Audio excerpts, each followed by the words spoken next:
Everyone has influence, but only few accept responsibility.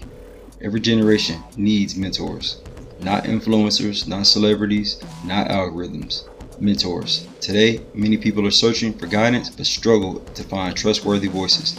Too many are navigating life without fathers, coaches, pastors, teachers, or seasoned leaders willing to invest in them. Tonight on the 11th hour after dark, we ask, what happens when a generation has access to information but not wisdom?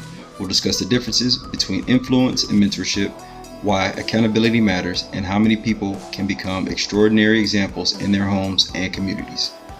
This is the 11th hour after dark. And if your grandchildren watch today's decisions, what would they have learned from watching you? This is the 11th hour after dark. Now, let's follow the incentive. So who benefits when people follow personalities instead of principles? Why is influence easier to find than accountability? What happens when experience is replaced by opinion? And are we raising followers or developing future leaders? That's something for you to snack on here late at night. A little something, to have the brain ponder on something good. If you can't, you're one of them people that can't sleep. Instead of thinking about the negative, let's think about something that can cause us to be proactive. Now, tools we were never given. The book focus is The Speed of Trust. This is by Stephen M.R. Covey. Trust is built through consistent character, integrity, dependable actions, strong relationships, and leaderships are rooted in credibility over time.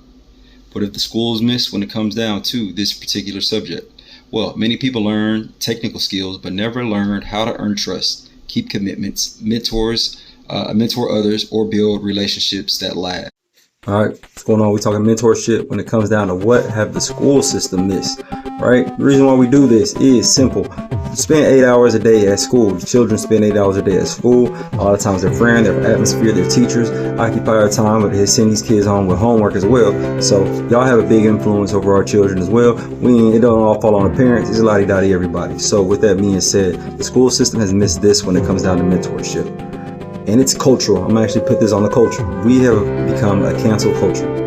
We are no longer a redemptive culture. So the school system plays a role in this because of standardized testing, competition in sports, grades, and all other areas. Those are only two things that really tend to matter. And so therefore there's no room for no comeback stories. There's no room for heroes. Even our counseling, even our school system has become optimized to where we're trying to get the best results to get the best score on this test. We could be a little bit more redemptive. Remember, back in the day, you would see the shows where they got the janitor, and this is why, baby boomers, I get on to y'all. Y'all used to be able to get these jobs, no problems. Y'all didn't have to go through the background test. Y'all didn't have to go through the optimization. You didn't have to go through the standardized testing. You have to go through you have to have this credential, that credential. So, and y'all could probably do a crime and be out, like even all over the highest crime and be out like in 5 years. And so y'all were a little bit more receptive to redemptive culture. Y'all didn't cancel. So you do a mistake here, and I'm not saying you allow everything and all things back in the school. Use your common sense. Like, you know where I'm coming from. I'm coming from a good place, not a dumb place. There are people who deserve a chance. I don't know, I may be one of them, where I love to work with children and I would love to help the youth, and I don't want them to make the same mistakes that I made. But I have felonies on my record, but you're not going to allow a felon on there. But you got to understand, like, y'all got to have trust. We got to use our eyes again, because even our paperwork, we weed out people and we lose so many people because of paperwork. Same thing like we're doing with this voting. Now we want to register, I want everybody to register with our license and stuff like that. What do you think they're trying to do? They're trying to weed out votes. And so a lot of people get weeded out with the way we've become as a society, to where we don't believe in second chances. Me as a felon, and a lot of times my crime not even have anything to do with anything that's going to go on in your school.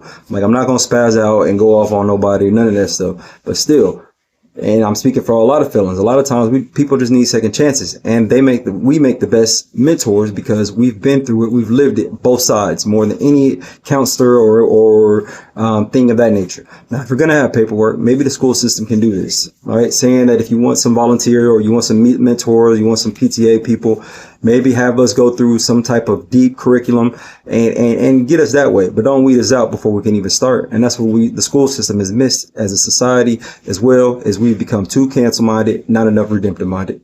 A little different. We're going into a roundtable discussion. So let's get that going. But again, that was what the school system may have missed. Please like in the comment box, or please like and share in the comment box if you have an opinion on what the school system has missed, or if you have an opinion or comment on the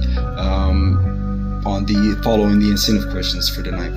And also please subscribe. We're getting to 100 subscribers, so definitely would like your help. If you haven't subscribed already, go some practical applications of what we can do with tonight's word, right? Reach out to a mentor and thank them if you haven't already. You can invite a younger person to coffee or lunch with you if you haven't already. Share one of your life lessons you learned through failure with someone, and ask someone to hold you accountable for one goal.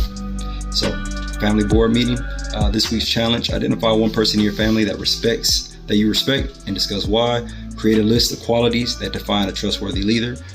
Find one opportunity to encourage someone younger this week and begin building a family legacy of mentorship. Now, the roundtable discussion. Why are so many people searching for mentors? I don't know if it's the same anymore it's for me. Looking for a mentor. I'm looking to advance in every level, and also I grew up without a father figure, so those things always play in mind. But I will say that a lot of times, a lot of people are uncomfortable with the word mentor because they don't want to teach, whether it be because of what their impression is. They feel like they have to be perfect, is what I've encountered.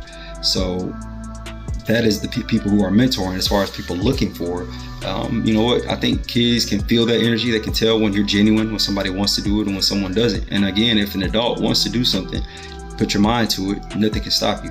So even if a kid is kind of standoffish, you should try to overcome that. So that's what I believe is going on. Let's see. What's the difference between influence and leadership? I'd like to know your opinion. Influence, though, I feel like, you have people following you, but you don't care where you're leading them to.